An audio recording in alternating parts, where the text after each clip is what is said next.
Nobel পুরস্কারের নাম সামনে এলেই হয়তো মনে প্রশ্ন জাগে, নোবেল জয়ীরা ঠিক কত টাকা পুরস্কার পান।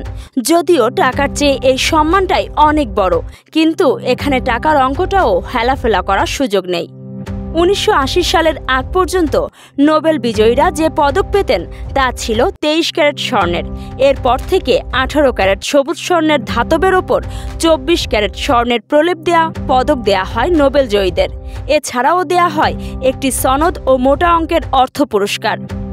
ডিনামাইটের উদ্ভাবক আলফ্রেড নোবেলের শেষ ইচ্ছা অনুসারে 1901 সাল থেকে নোবেল পুরস্কার দেয়া হচ্ছে।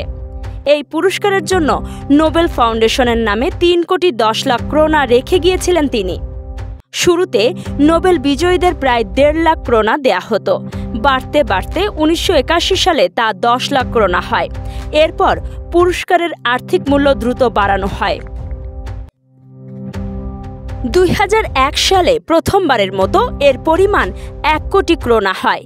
ফাউন্ডেশনের তহবিলে টান পড়ায় 2012 সালে পুরস্কারের অর্থমূল্য 1 কোটি ক্রোনা থেকে কমিয়ে 90 লাখ করা হয়।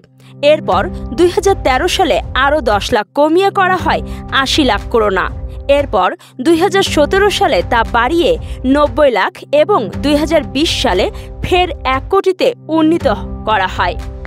সবশেষ চলতি বছরের জানুয়ারি মাসে বাড়ানো হয় নোবেল পুরস্কারের আর্থিক সম্মানী। এবছরের নোবেল পুরস্কার বিজয়ীরা মোট 1,10 লাখ সুইডিশ ক্রোনা পাবেন, যা আগের চেয়ে 10 লাখ ক্রোনা বেশি।